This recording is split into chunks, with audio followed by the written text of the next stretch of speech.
Hola a todos y a todas, ¿qué tal? ¿Cómo estáis? Bueno, este es un formato nuevo que estoy estrenando hoy en esta tercera temporada del Diván. Y como ves, pues es bastante diferente a los que has escuchado hasta ahora, porque siempre hay un guión bastante trabajado detrás y hay una locución, hay una narración del guión y son cápsulas muy cortitas en las que reflexionamos sobre conceptos de psicología y damos alguna herramienta concreta y bueno, a veces también me pongo un poco intenso, un poco filosófico, y me apetecía hacer algo distinto también para saciar las inquietudes de la gente que escucha el podcast, y por eso he invitado a los oyentes, a la gente que me sigue en redes, a las personas que están en mi grupo de difusión, que somos ya como 200 o por ahí, me parece una locura, la verdad, a que dejen sus preguntas de forma anónima en un link y yo pues me pasé por aquí para contestar algunas de ellas. Van a ser respuestas breves, no puedo profundizar en ellas, sobre todo porque son preguntas muy, muy sencillas y muy descontextualizadas. Quiero decir, no puedo dar respuestas complejas a vidas complejas, que es lo que tenemos todos, así que voy a tratar de hacer algo que sea medianamente útil y que calme un poquito ese hambre de las personas que han dejado sus preguntas. Así que nada, voy a ir pasando algunas de las preguntas que me han dejado por aquí. No las he visto antes, así que tendré que improvisar las respuestas. Espero no decepcionar a nadie. Síndrome del impostor, modo on, así que a ver cómo lo hacemos. La primera que tengo por aquí dice así: ¿cómo evadirse de un trabajo que te gusta pero tiene un ambiente precario? Pretenden que hagas todo por vocación sin tener en cuenta las necesidades del trabajador. Pues ya lo siento, aunque estoy convencido de que esta es la situación de muchas de las personas que nos rodean y que me están escuchando. Yo creo que la clave aquí no es tanto cómo evadirse de un trabajo así, sino saber que no tenemos por qué aguantar este tipo de situaciones. Es verdad que a veces el contexto no nos permite escapar de ellas y bueno, necesitamos sobrevivir, necesitamos trabajar y las oportunidades son escasas y a veces hay que conformarse, ¿no? Entonces entiendo que durante el camino es necesario desarrollar estrategias de afrontamiento y estrategias de evasión para poder lidiar con estas situaciones, pero uno debe saber que solo tiene que ser durante el camino, que el objetivo vital debería ser huir de estos lugares y encontrar otros donde los derechos básicos y fundamentales de los trabajadores pues estén garantizados. Para mí la primera clave es reconocer que el bienestar propio no debe sacrificarse en nombre de la vocación.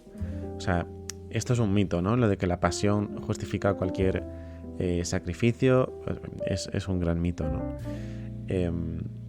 Si permanecemos en un ambiente precario y eso nos genera malestar, a largo plazo la pasión que tenemos por nuestro trabajo, la vocación que existía, se va a desgastar y va a dejar de existir.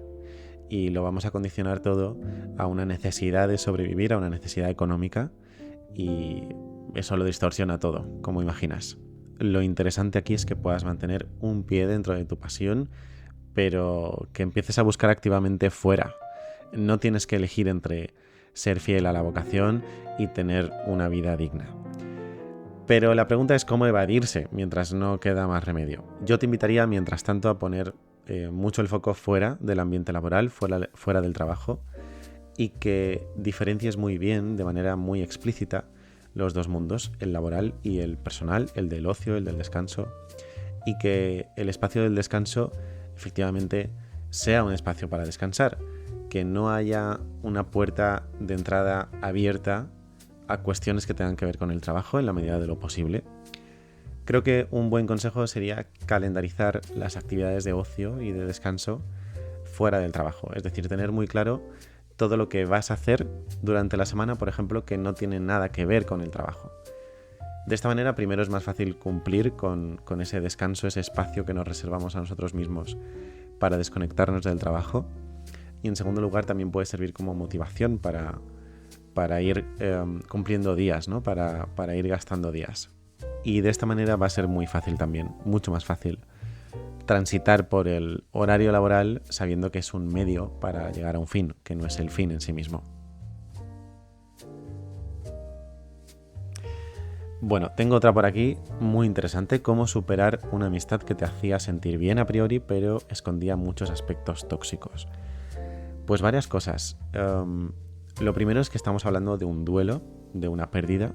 Tener que elaborar la pérdida de un vínculo que ya no existe es muy complicado, no es nada fácil y no es nada agradable. Entonces, ¿cómo hacerlo? Sosteniendo esa incomodidad y sosteniendo ese espacio de malestar. Además, aquí se le añaden estos aspectos tóxicos de los que hablas, ¿no? Que van a hacer más complicado, o que desde luego van a tener un peso distinto en el duelo que la ruptura de un vínculo, pues por falta de contacto, por falta de comunicación, por falta de costumbre, por falta de compartir tiempo con esta persona. En realidad, romper un vínculo de amistad se parece mucho a romper una relación sentimental. Todo el mundo entiende que salir de una relación tóxica o desagradable, donde hay manipulación o donde hay comportamientos que solapan mi bienestar de alguna forma, todo el mundo entiende que puede ser muy complicado, ¿no? Sin embargo, en las relaciones de amistad no es tan visible, y lo cierto es que son duelos prácticamente idénticos. Para superar esta ruptura, yo obviamente te tengo que recomendar mi libro Hazle un hueco al dolor, que sale el 24 de octubre, lo puedes comprar ya en todas las plataformas online y te llega casi hasta el 24 de octubre en físico. Y en este libro pues recojo una conceptualización del duelo, de qué significa el duelo, de qué implicaciones tiene en nuestra vida, y por supuesto tiene una parte de guía práctica para enfrentarse al duelo. Pero ya te adelanto que uno se enfrenta al duelo transitando el malestar, sosteniendo la incomodidad del malestar y permitiéndose las emociones desagradables. A veces es decepcionante escuchar esto, de hecho así empieza mi libro, pero es la verdad, es la única manera, es realmente el camino que me va a permitir integrar esa pérdida. ¿Por qué? Porque la pérdida duele y necesitas experimentar las emociones desagradables asociadas a ese dolor para entender lo que te ha pasado. Imagínate que se muere un buen amigo tuyo y no sientes dolor, no le echas de menos, no sientes malestar, no te da pena, no sientes tristeza. Hay algo que no funciona ahí. Lo normal es sentir todo eso, lo esperable es sentir todo eso, porque todo eso es lo que te va a permitir entender lo que ha pasado y entender las implicaciones de lo que ha pasado. Por eso necesitas, de algún modo, pasarlo mal. Yo prefiero hablar de transitar el malestar. En fin, mucho ánimo y mucha paciencia. ¿Cómo superar el síndrome del impostor? Haciendo las cosas a pesar de que te sientas un impostor. Porque la inmensa mayoría de las veces solo uno mismo se cree verdaderamente impostor ante aquel desafío al que se enfrenta, y el resto del planeta va a dar por hecho que sabes hacer eso que estás haciendo, y que si estás donde estás es porque te pertenece estar en ese lugar.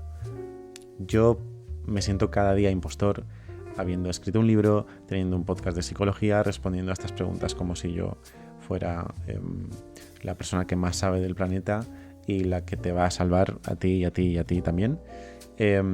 Y sin embargo lo hago porque creo que hay una parte de mi trabajo que sí puede ser útil, y porque al otro lado, en este caso, hay personas escuchando que confían en lo que digo, o que al menos les va a inspirar algo agradable o algo útil para tomar sus propias decisiones, para entender sus problemas desde otra perspectiva, para escuchar una voz amable que va a comprender y validar aquello que le pasa, y eso ya es suficiente a veces a nivel terapéutico.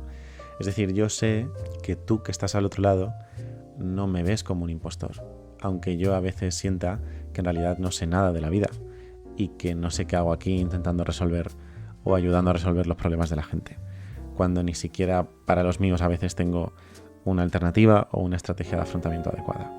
Así que el síndrome del impostor se supera haciendo las cosas, sintiéndose un impostor y dándose cuenta de que en realidad no lo somos tanto. Bueno, y creo que por hoy pues puede estar bien hasta aquí.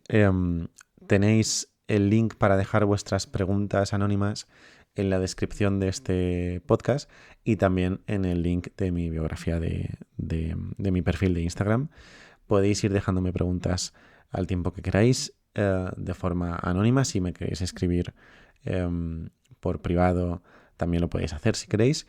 E iré seleccionando algunas de estas para, para estos pequeños formatos que aparecerán por aquí algunos jueves. Seguramente no serán todos porque es mucho trabajo y mucho tiempo, pero de vez en cuando apareceré por aquí los jueves para poder satisfacer estas dudas vitales que yo aquí el impostor va a ir resolviendo.